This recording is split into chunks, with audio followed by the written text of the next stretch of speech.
following show contains adult content. It's not our intent to offend anyone, but we want to inform you that if you are a child under the age of 18 or get offended easily, this next show may not be for you.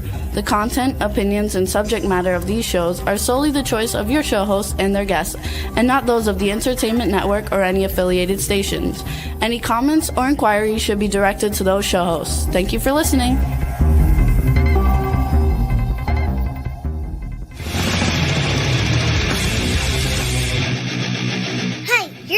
To the Adventure and Pipeman on W4CY Radio.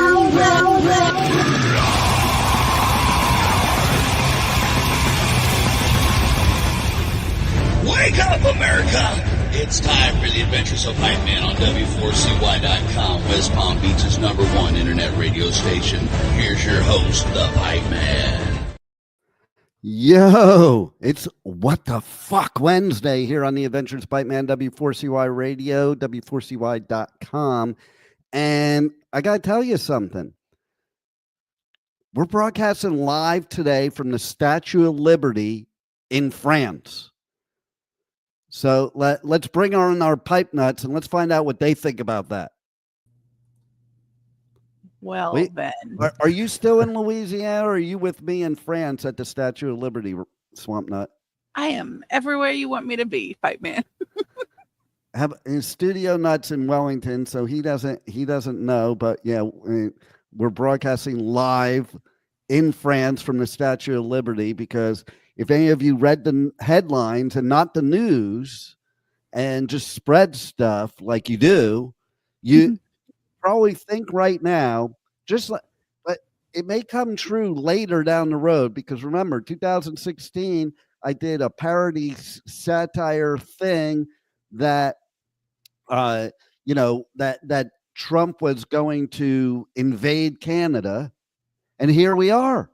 So be careful. The screwed up crap that I say that can't possibly be true just might end up true. So if you heard the news, France wants back the Statue of Liberty. That is true. And the reason they're saying that is because our country does not represent what the why they gave us the Statue of Liberty anymore. And of course, like Indian giving. Well, it is Indian giving, but you know what? It's funny because we're like, no, we're not giving it back. Meanwhile, I think I'm pretty sure that I saw today they just towed the Statue of Liberty out of the New York harbor, and it's right now floating across the ocean on its way back to France. Mm-hmm.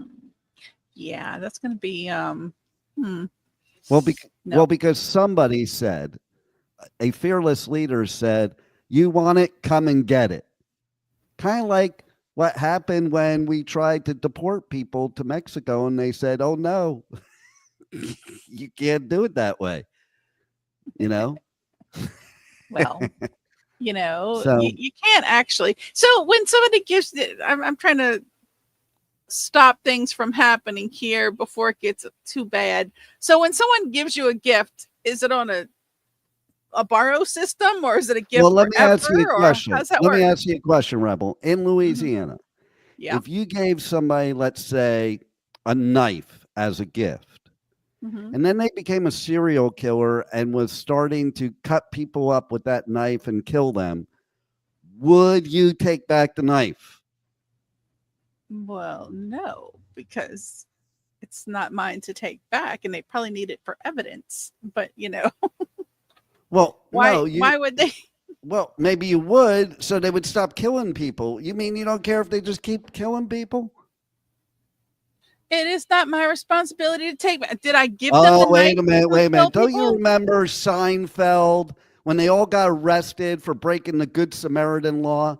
Are you one of those people that you hand somebody a knife, they become a serial killer and they start killing people and you're like, yeah, I'm going to turn a blind eye. Not my business. I'm not going to turn a blind eye, but I mean, depending on who the person was, I might have to give them an alibi or take the knife and hide it as, so it won't be found as evidence. It depends on how you want to look at it, really. It depends on who it is. Would you have sexual relations with that person? And depending on who it was and, the reason behind things. See, and you wonder why I give you crap for having... Oh, never mind. I'm not even going to go there because you know what? I got better things to do because I did an interview yesterday. It was really cool. He's a really, really cool dude. And he also happens to be the host of Ozzy's Boneyard and Hair Metal on Sirius XM. And Rebel, you've been with me a long, long time. Has there ever been a time that you've known me to actually literally promote a show on another station ever on my show? No. And that's because he was just a cool dude who also has some new music, okay? Because he's also lead singer, guitarist, songwriter. He's with the Dictators, and he's also, basically just put out his own solo project, okay? And when's that coming out? Well, did you read the notes? Like, do your research, Rebel. I wanted you to tell because you got to interview. You got to do the interview. You didn't invite us to go see him in person. So, if I send you notes for today's show, okay, you need to pay attention. Okay, so if you read the notes, you would know. Of course, when you've been out partying all night and your eyes are like that. Of course, you can't see the notes, okay? But March 21st, it drops. Deco Entertainment. There's a brand new song out. It's a cover, but it's really cool. It brings me back to childhood. And we're going to listen. I can't tell too much because we're going to play the interview. So we'll just talk about it in the interview type of thing, But Superfly. The minute I saw in a press release come to me, because I get the press releases for all new music. I didn't even see his name. I just saw Superfly. I'm like, I'm in. But then I saw his name, and I'm a fan because I actually listened to his show on Sirius XM. So I'm here to say that right now. Keith Roth is a freaking superstar in this industry. And we're about to play the interview that we did yesterday. So first... we're going to talk a little bit about some spots on the Pipeman Radio Tour where we are going to give away tickets. And I'll tell you at the end of the show after the interview how you can win tickets to both Aftershock and Louder Than Life. They're two separate contests, two separate festivals with the most badass lineups ever, including fucking Slayer. Okay? That's at Louder Than Life, though, not Aftershock. That was last year. All right. You know what? Juan, just shut me up and roll the commercials. Commercials or interview? Well, the commercials, then the interview, like in the notes I sent you. I thought you were better than Rebel.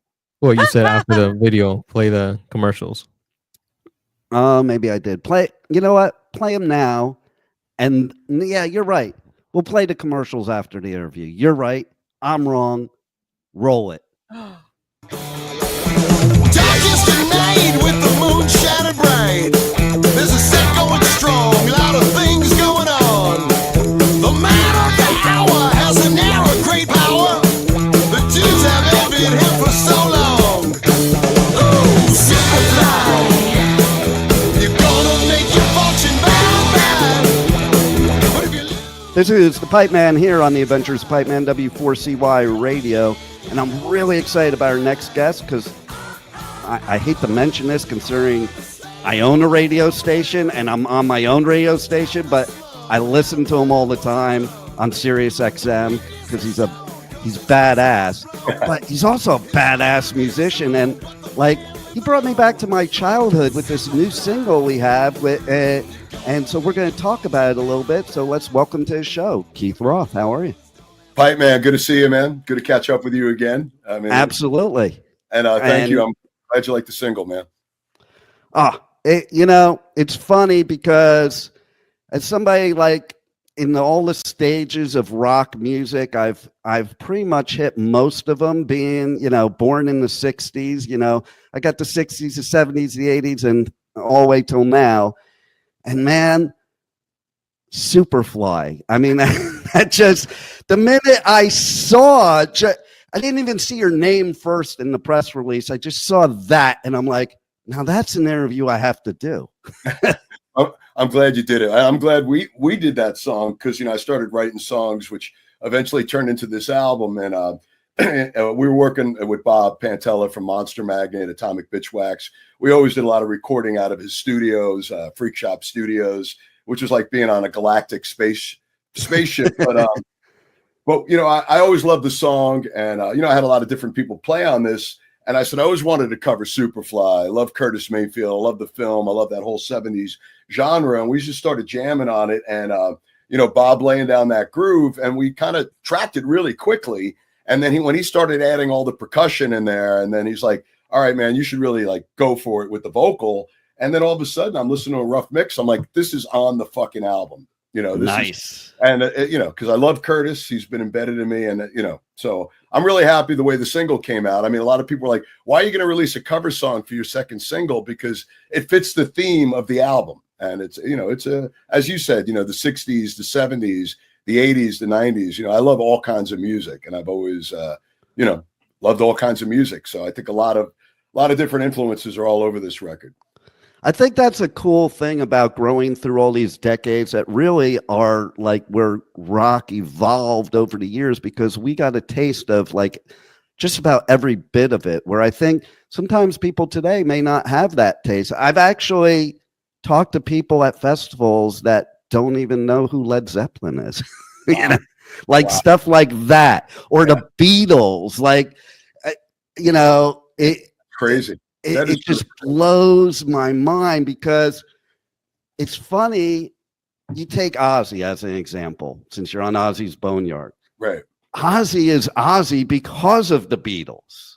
No doubt. No doubt. If you talk to Ozzy about the Beatles, now he's interested. Now he'll talk, and he gets excited, and he gets this like, oh, did you hear this record? And he gets, talking about himself, he does it all day, every day. But when you mention the Beatles and you say something really interesting that inspires him, it's a whole different guy, and everything's making sense, So yeah, right, exactly. I mean, it's funny because my neighborhood is kind of like that 70s show,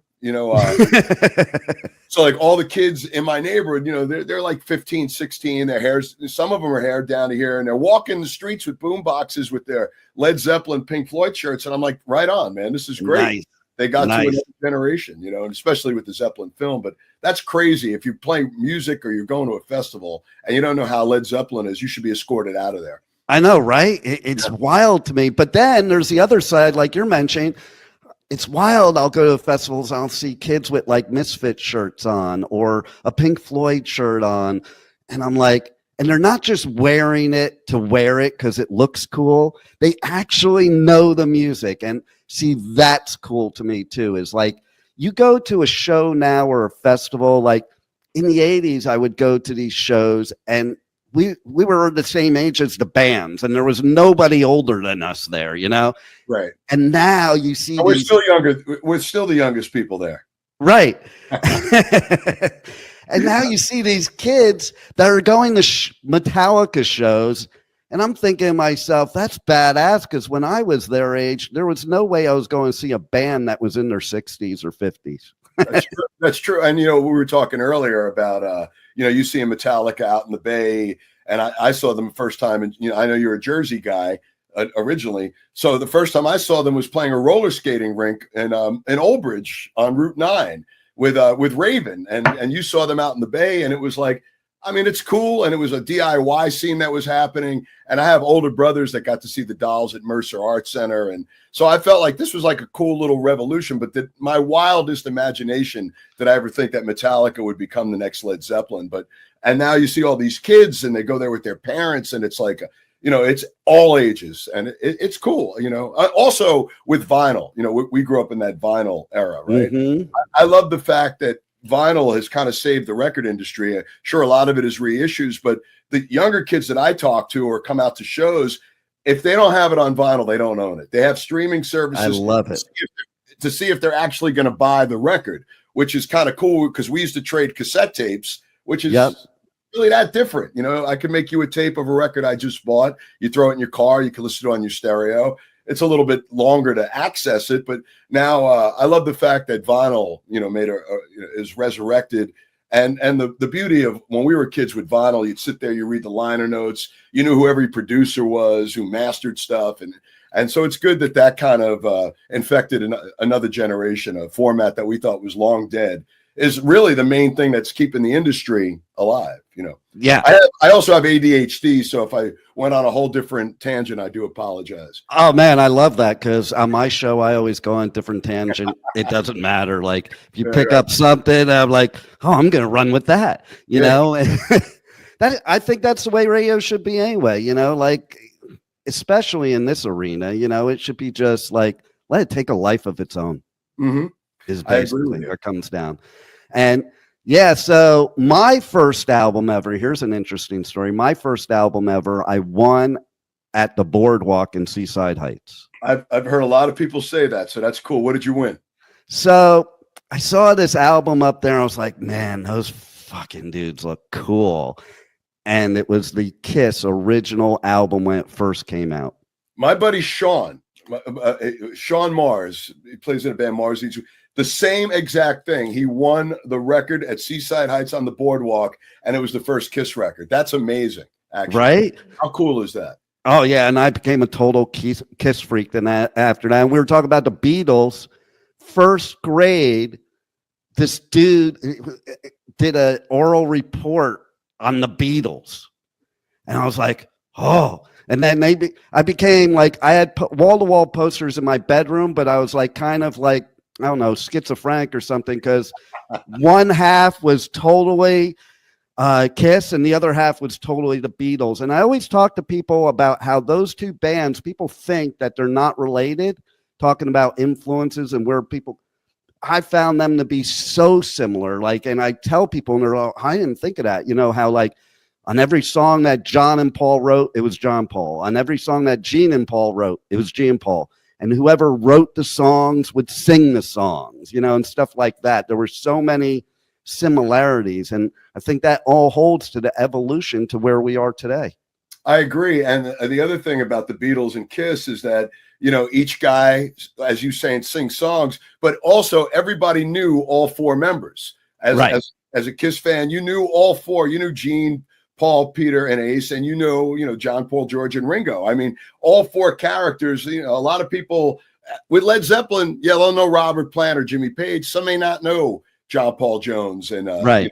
But I mean, with those two, there was a lot of similarities, and of course, you know, the Kiss being huge Beatle freaks. I mean, you know, exactly. There again, you know, and so it's kind of cool. And speaking of school, like years later, I had a history class and I only had one project. It was an oral report. I did on Ozzy.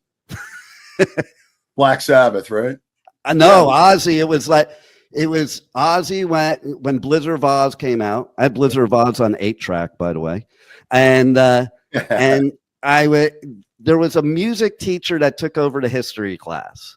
So this class was like, he's like, all you got to do is do a report on anything you want, and that's your whole grade for the semester. So I did Ozzy, Satanism in his music. That sounds great. I'd like to see that. Yeah, I wonder if I even have that somewhere. And what about metal record too? I brought in Diary of a Madman with me. I have this shirt that is a Diary of a Madman shirt that I actually put on the back, because remember back in the day we used to put our own art on stuff, and I put in memory of Randy Rhoads. I did get to see Randy Rhoads right before he died, so that was iconic.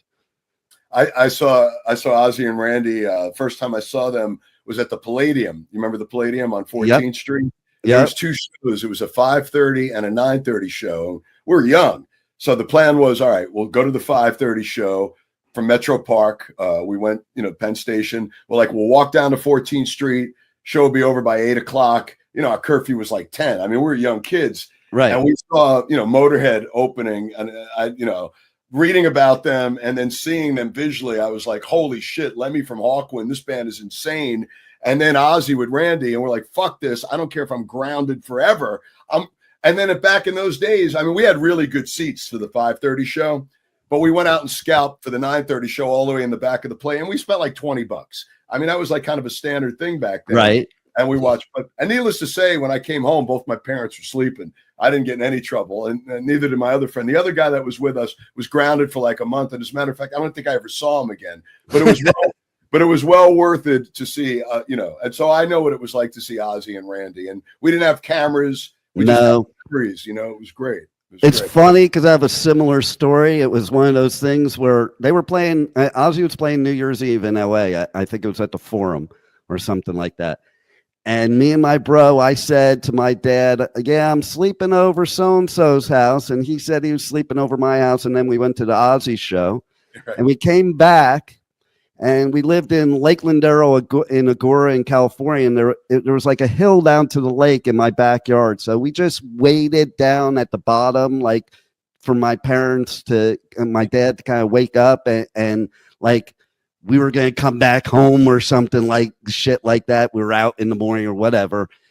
And my neighbor, this woman comes out. She sees us in all the Ozzy shit. And she goes, did you boys go to the Ozzy show last night? And we're like, yeah. She goes, stay right there. I need to introduce you to my husband.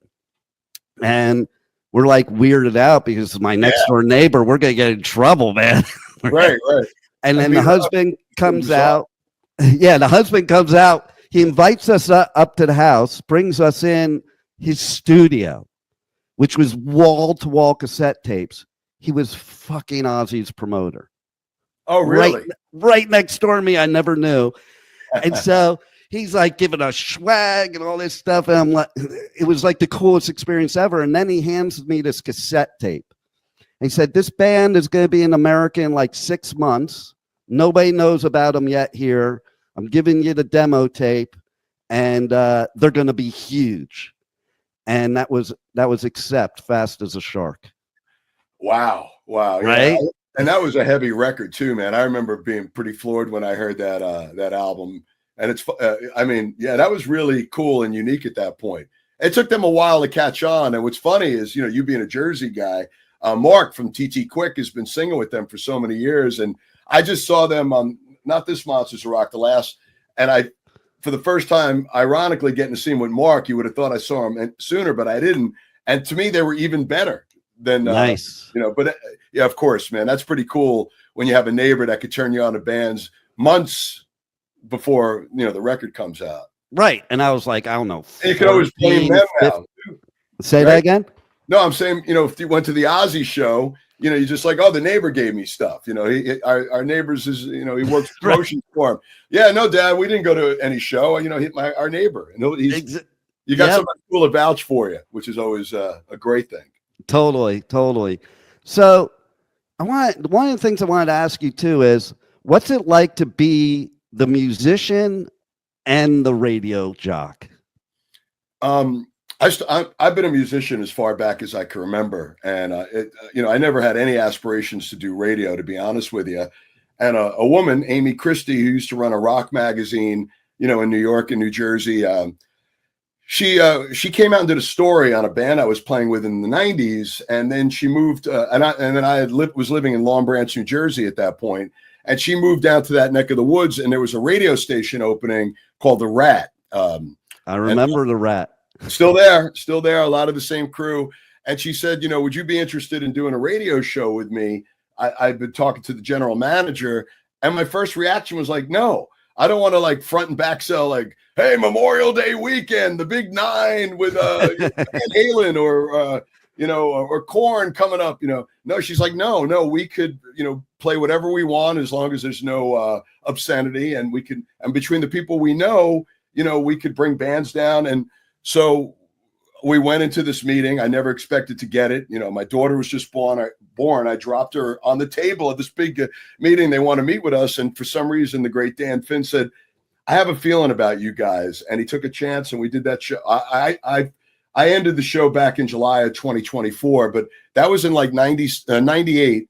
And, throughout the years, we had the Ramones come down, Joey and those guys, and Johnny, Alice Cooper, John Paul Jones. I mean, the Kinks, because we knew a lot of people, and they loved doing the show because it's kind of like this, Yeah. we could talk for 40 minutes and then catch up on all the commercials. We had that time, and it resonated. So from doing that, and then I get a call when I want to do a punk rock show for Sirius Radio. And I had never heard of satellite radio. I thought it was like Wayne's World. Like, honestly, what the fuck is satellite radio? And they're like, oh, you could do a punk show and you could do a weekend on First Wave and Left to Center. And I have no idea what they're talking about.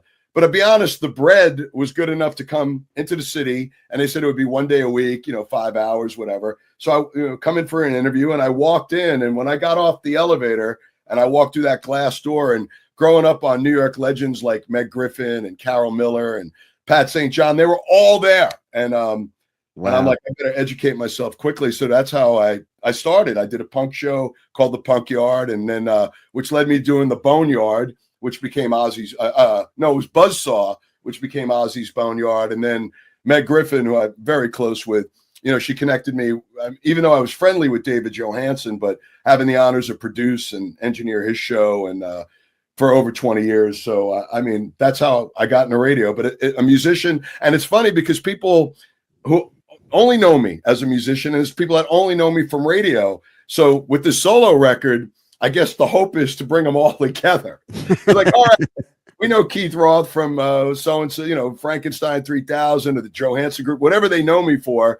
And from, that's the dude from Ozzy's Boneyard or whatever. So hopefully it could expand the audience with just simply being Keith Roth. But it is a personal record. So, that's why it's just under my name for this one.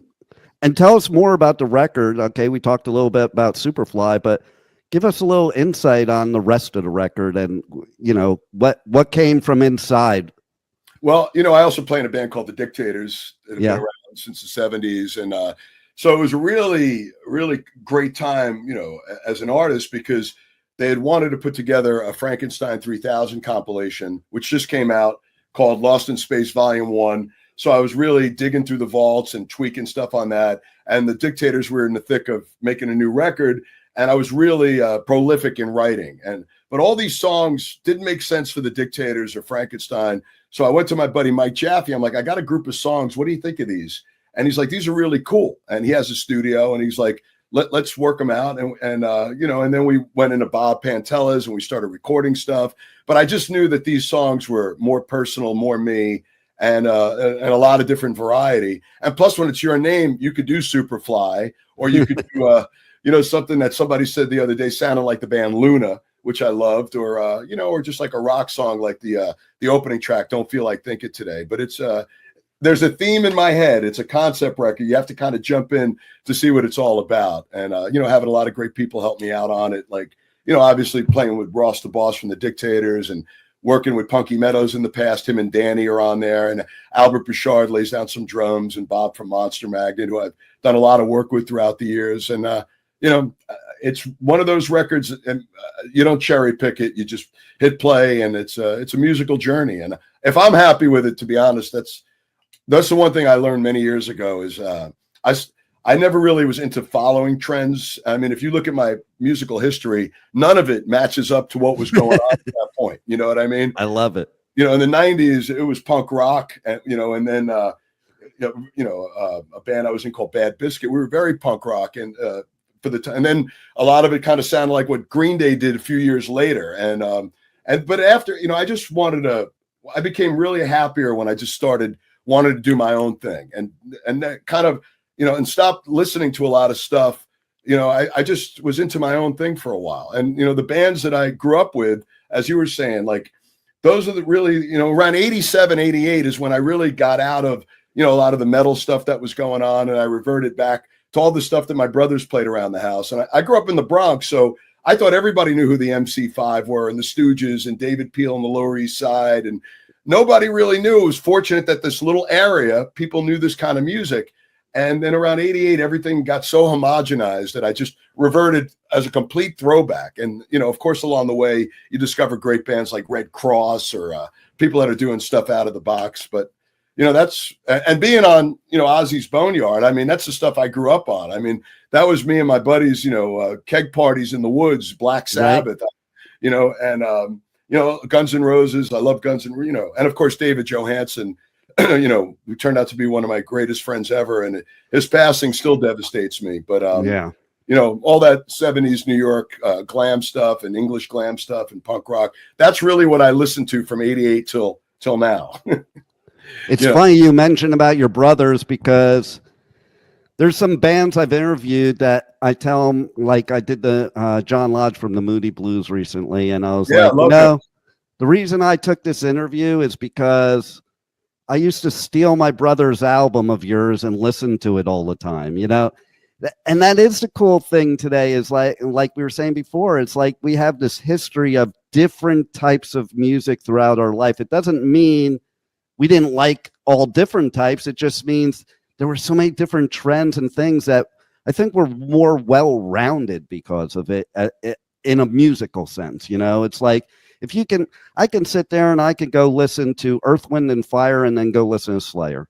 Exactly. I mean, and that's, the beauty of going record shopping. When I was a kid, I remember there was a record store in Co-op City in the Bronx, and, it was a big treat, my mom giving me $10 and, be able to go buy 2 records. I remember one time buying Diamonds Are Forever soundtrack with the Hughes Corporation, and I think it might have been Aerosmith Rocks, all on the same day or whatever. I've always been a James Bond collector, but I mean, and nobody judged anything. That was cool. Like Miles Davis said, man, cool. Good music is good music, no matter what kind of music it is. And I think for me, like to 1981, really kind of felt like a lot of great bands, a lot of great stuff that came out after, but a lot of the originality kind of ended there, because everything you hear after that, after the Beatles and the Stones and the Who and, the punk rock and, bands out of Detroit. I mean, sure, some of it's played faster, some of it's played electronic, some of it, and even rap music back then, the Sugar Hill Gang, that was all incorporated from 81 down. So, people, pushed it a little forward and did some great stuff with it. But to me, that was kind of like the last year of originality. I know people will love to argue with me about that, but that's how I feel. Hey, I see, that's what's cool about Jersey boy or Jersey girl, is like, you're going to know where you stand regardless, and I'd rather people speak their mind. Like, I think even if you're the artist that they're speaking about, like, if I were the artist, I would listen to it and go, well, maybe I should evaluate some things. I think you learn more from your critics than the people that love you. That's true. As long as they're honest, right? Yeah. And they're not being dicks about it and just being honest. That's all. Yeah. And it's so funny you mentioned Sugar Hill Gang, because I remember being in 7th grade and my bro playing Rapper's Delight when it first came out. And I was like, wow, that is so cool. And who would have known we would be where we are today with that kind of music? Yeah, I mean, I got to throw Run DMC in the mix because they were very revolutionary, and they were past 81. I mean, of course, there's some things, Melly Mel and, Grandmaster Flash, and then, and the soul music of the 60s, I mean, I love it all. I mean, people would be shocked if they were around my house and see what I listen to, and, I mean, right now, I think it's probably XTC.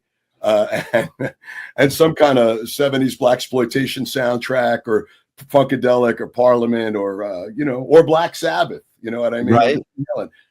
I mean, that's the beauty, and that's why you do such a great show, because you get all that stuff. Well, I also look at what you're saying is it's the musicianship. I think there was a lot more musicianship, even with metal nowadays. Like some of these bands, I think to myself, man, metal was never an algebraic equation. It's like they use an algebraic equation to write the song. Mm-hmm. Whereas like songs just used to be written from the heart, and like it was a story. And then the musicianship was important, not a people formula. People really good back then. And the people we looked up to, you thrived to be good, like good. I never thought I was good until like 10 years ago. That's when I was like, yeah, I'm actually good now. It took a long time to get there, even though I was on the path. But I mean, because some of the, I mean, I play in clubs where guys like Zach Wilde and, Dave DiPietro and, guys, these guys, incredible talents. And I mean, in Jersey, there's so many talented guys, and it took me a long time to feel like I was on the level with those guys, but it always kept the strive in us. But, and then again, my punk rock roots, it's like, I knew how to play I auditioned for the Ramones. Somebody just interviewed me about this. Wow. And I was one of a few people that got a second audition. There's a Ramones documentary coming out soon that they talked to me about it. But when I was able, how I learned how to play is the first Ramones record. If you switch the balance one way, it's just bass. All you can hear is bass, and you switch it the other way. And I was just content, being a punk rock kid and loving that. But the older I think, I still, and to this day and age, I practice more now than I did when I was a kid. And I it's like running, man. You got to run every day to keep, your chops up. That's where you're smart, because I played drums for 9 years. I played guitar and I sang thrash metal, and I sucked at all three. And there was one common ingredient. I didn't have that dedication to practice. Like, I remember reading about Randy Rhoads back then. He practiced like 8 hours a day. I'm like, I'm not fucking practicing 8 hours a day. You got to practice when it doesn't feel like practicing. You know what I mean? Especially, I was content being, a songwriter, writing punk tunes, and it was cool. But I'm like, not in the league of these guys. But then, you over time, it just naturally happens. And I remember playing with Punky Meadows. They're like a progressive, and that was a real challenging gig. But really, after doing that, and you work, you're as good as who the people you play with. I've noticed too, especially drummers. I mean, the band, if you have a great drummer, the band is great. If you have a shitty drummer, the band sucks. I mean, it's as good as the people you play with. So as a musician, you're going to be as good as whoever, what the band sounds like. And Punky was a great example of that, because those guys were all really great players and playing some really great, intricate stuff. So that I don't find it challenging. I find it fun. It's like, Yeah, see? But, I think through COVID was probably the most I played guitar in my whole life. And, being stuck in the house and not because I felt like I needed to practice. I just got into playing. I fell in love with playing guitar, which I never did. I used it as a tool to write songs, but I really got it. And also being in a band with Ross the Boss from the Dictators. I mean, he's an incredible motherfucking guitar player. He's one of the best out there. So nice. He keeps pushing me, and it's fun. At my ripe old age of 27, I feel. And I do love that you mentioned COVID, because I've said for a while now that if you're going to pick a positive to come out of COVID with, is that bands and artists had a chance to jump off the hamster wheel and actually go back to being creative and having the time to really, that I think some of the best music we're ever going to have might come out of that time because of it. I agree with you. I mean, the COVID thing was very odd for me, because I definitely suffered some PTSD during it, because every year we played the Lou Reed birthday party, March, Bowery Electric. We did it for a few years in a row, and we played a show on March 1st, and the great Hal Wilner was there, Lou Reed's producer, and SNL, and a couple weeks after the show, and also we had played Michael Lago's book signing, and we just started hearing about COVID. And then I got a call like a week or two after that gig that Hal Wilner had passed away, and I was like, oh, I'm really, and he said, he died of COVID. And just seeing this guy a few weeks ago, and what a talent. And then all of a sudden the floodgates open. A lot of guys in New York City, Alan Merrill, Adam Schlesinger from Fountains of Wayne, a neighbor 4 doors down, a guy in great shape in his 40s, and all these people were dying. Like my friend Tony Donato, like within a 4-day period, just hearing these. So I thought, like, all right, fasten your seatbelts, man. This is like 70s sci-fi, and really like sad, like great, and what they were saying on the news about, oh, well, if you're set in your late 60s and you have I wasn't seeing that. I mean, sure, some of them were, but the majority of them were that first strain was so freaking strong. And then I think it went from Seattle to New York, and it took down a lot of great people. And I know people today that are just getting over it that had that first strain, people that. So I got it. I got it in January of 2020 from doing a red carpet at the Oscars. Wow. I mean, did you have a really tough time with it or no? Oh, I was in LA. I live in Florida. I was at my bro's house. He was nervous because I'm the type of person, if I have 104 temperature and pneumonia, I'm still going 100%. I did not leave the room for like 3 days. I was dying. And then I came out. I was like, oh, I finally feel like I'm a little alive. And then a day later, it went back to worse again. You know how that first strain was. And then when I got back to Florida, I was supposed to go to Costa Rica in a week to go surfing, and I was still feeling like crap, and I couldn't breathe, and so I finally went to a doctor, and on my record it literally says unidentified organism. They didn't even know what the hell it was. They had no idea. Yeah. No, it was, and so then I went to Costa Rica, came back, and 3 days later we were locked down. Yeah. It was. I was in the city the night that the lockdown kicked in. I mean, ironically, I was on the Lower East Side and playing a lot around that March frame, but starting to hear about Seattle, and even my daughter, who's a nurse. I mean, and she's a runner. She runs, so she's like you in the sense that you have to be like completely like paralyzed to not do it. And she was like, Dad, I can't breathe, and I got this fever. And this was like in February, and I took her to the doctor, and nobody knew what was wrong with her. And then they said, "Is your dad cool?" I'm like, "Yeah, he's cool." He's like, maybe you're pregnant, right? Oh my God.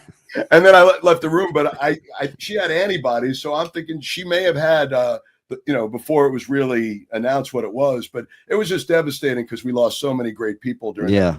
I mean, I've had it myself.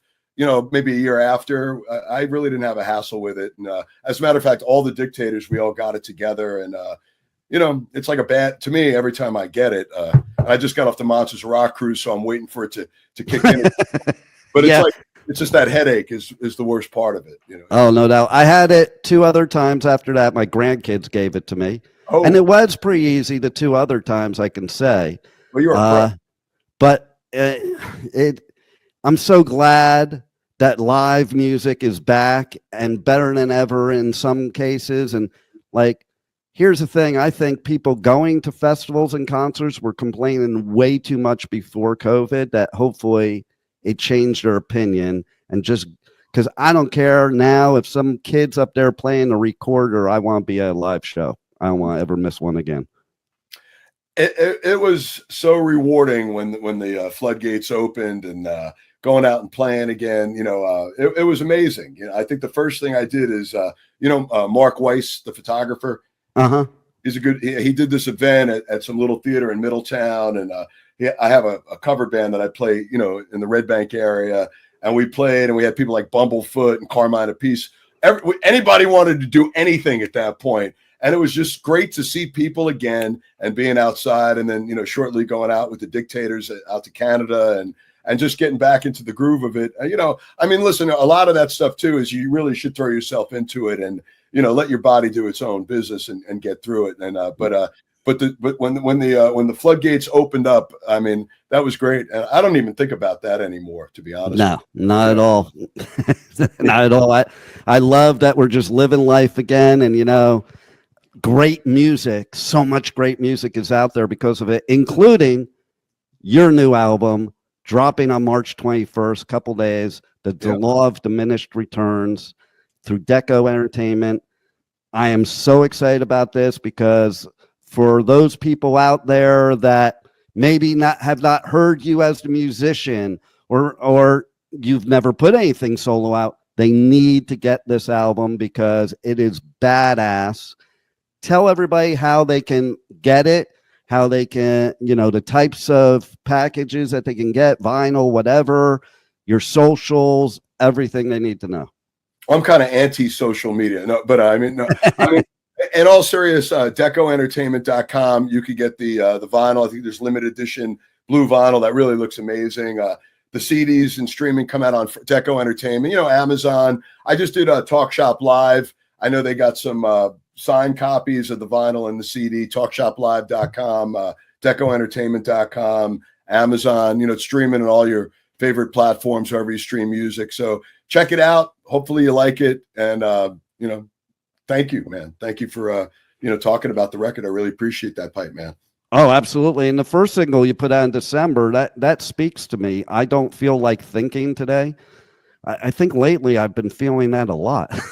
I wrote that song in 3 minutes. I did. Really? Yeah. I mean, it was one of those days where, you're in these text groups with friends and they're fighting about this and that and politics and all this stuff. And then you're going through the news and this and that, this one, you know, and it was just, and then people, you know, other drama, it has nothing to do with anything. And I literally just said, man, I just don't fucking feel like thinking today.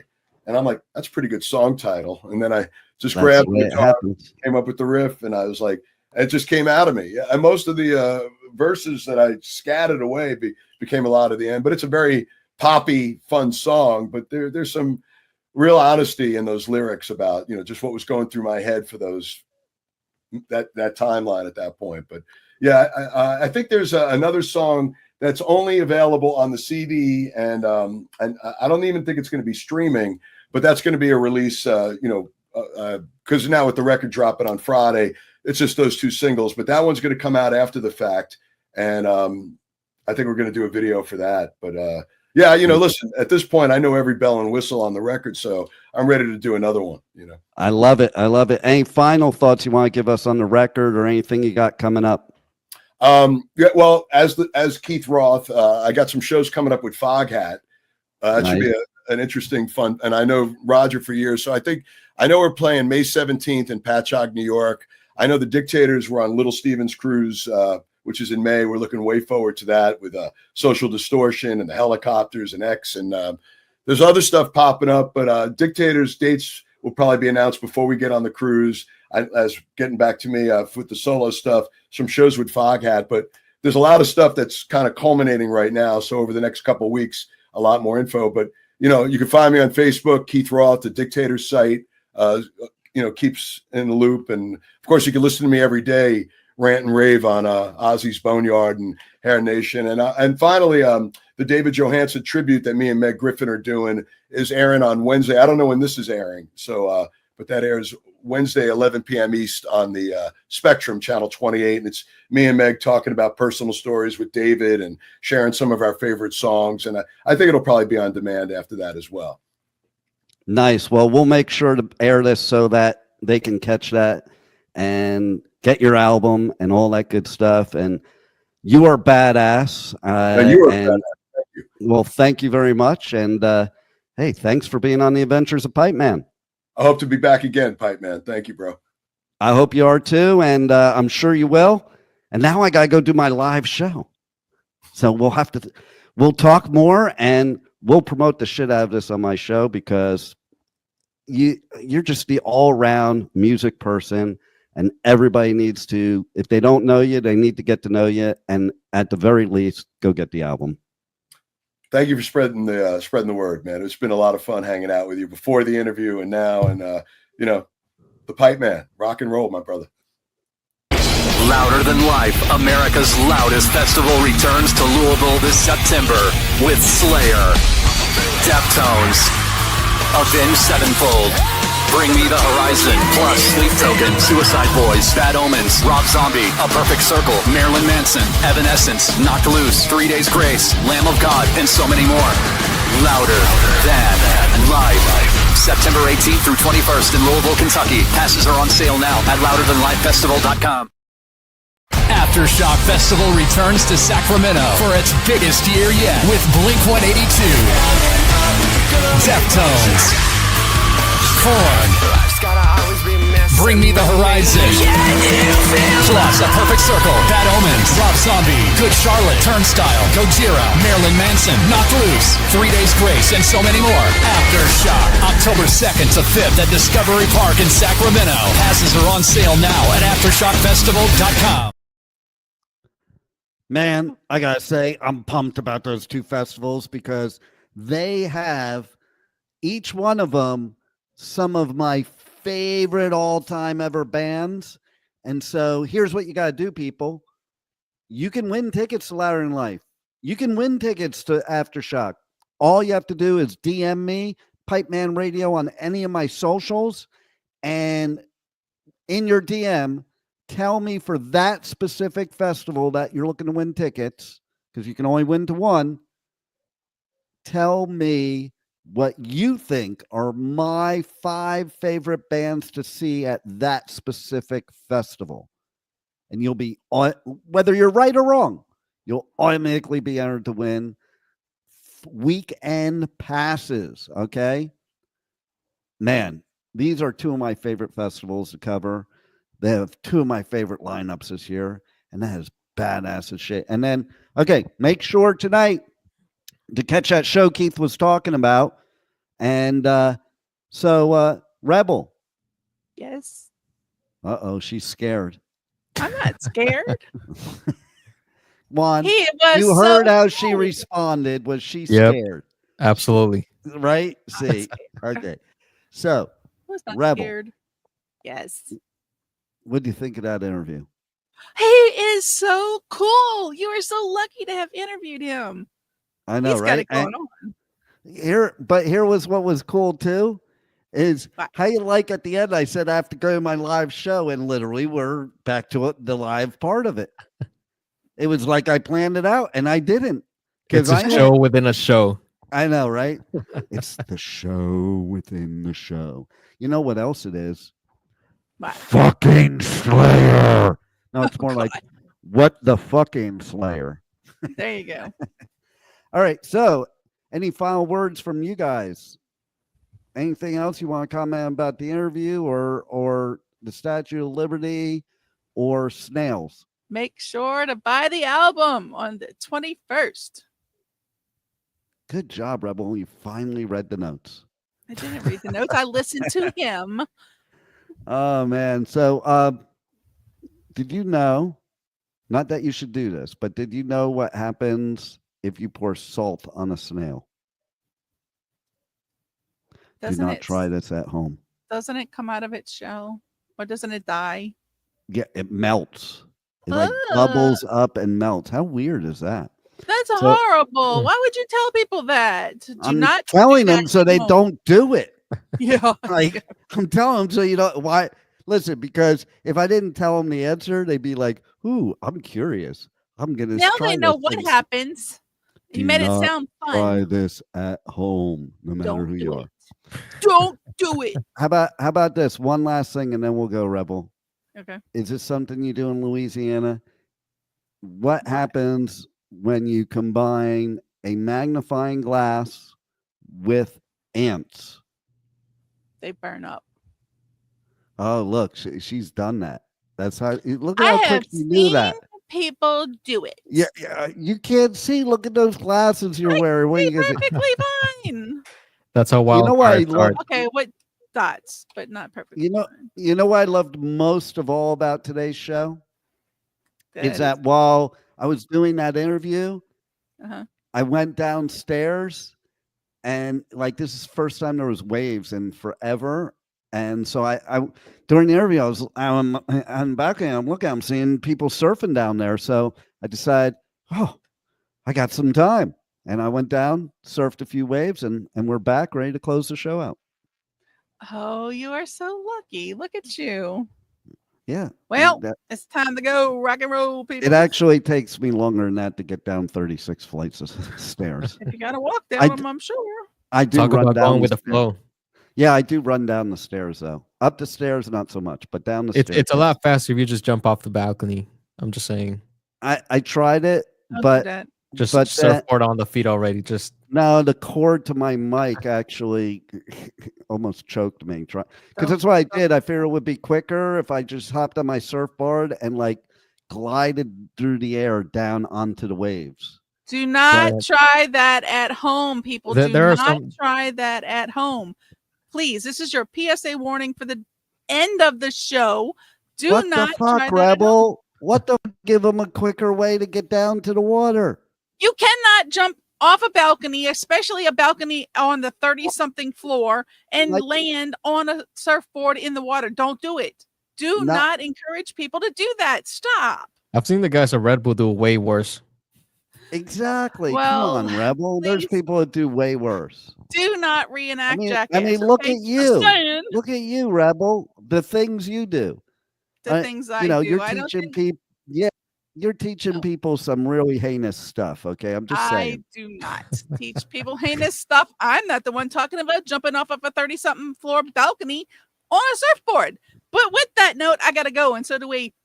Ciao, baby. Yes, we do. We do. Yo. Okay, but before we go, I'm just going to say, people, we have a special episode tomorrow. We don't normally do on Thursday. Tomorrow we have a special episode. You're not going to want to miss it. You're going to want to tune in. 1 p.m. Eastern time, same pipe channel, same pipe time, right here on W4CY Radio, W4CY.com. Now, I'm going to go back to the surf. Roll it, Juan.